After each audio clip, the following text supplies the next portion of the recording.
I never would have guessed that reishi mushrooms could grow so big and heavy. All you need is a mushroom cultivation bag. Just place it in a tray or pot, add some water, then cut a small opening at the top of the bag as the fruiting hole. Finally, cover it with a breathable lid to keep it moist without sealing it too tightly. As time passes, the mycelium quietly spreads inside the bag, forming a thin layer of white frost-like growth. After about a week, the fruiting body begins to emerge from the opening and quickly grows bigger. Its color gradually changes from white to light brown. Once it reaches a certain size, branches begin to form, often splitting into forked or irregular antler-like shapes. Over time, the color deepens as the branches continue to grow. After about a month, the cover is no longer needed because the mushroom now prefers a slightly cooler and more ventilated environment. The branches enter a new phase, splitting further based on the surrounding carbon dioxide levels. If there isn't enough energy for vertical growth, the tips will stop getting taller or thicker and will instead continue branching out irregularly.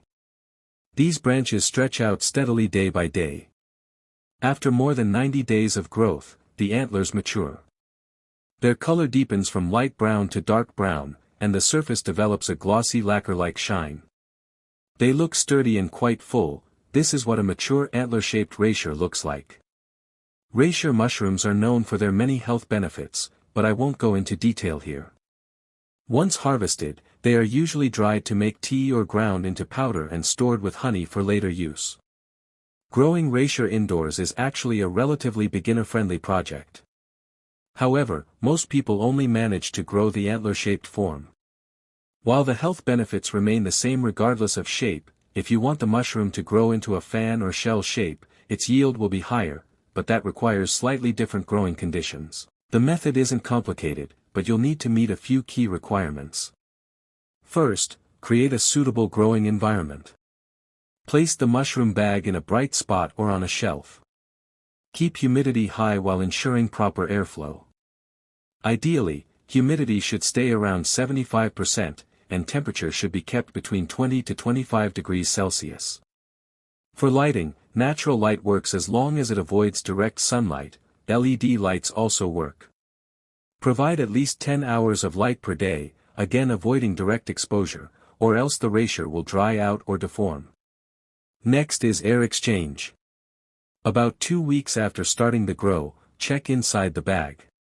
If you see small bumps or budding branches forming, that's a good sign.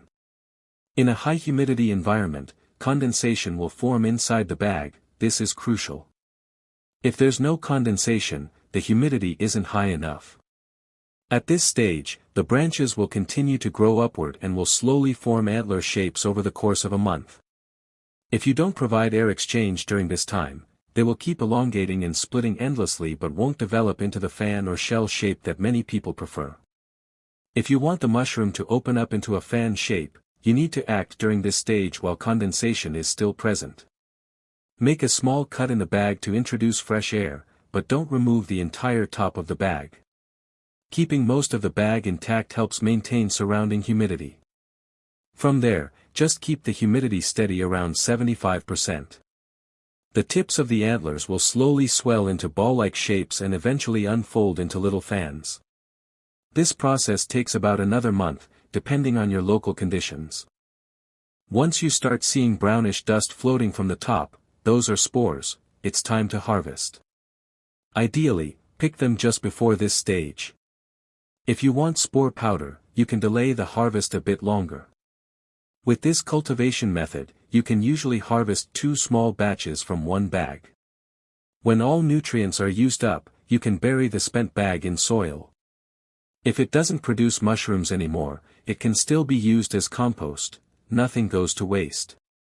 So, after reading all this, have you learned something new?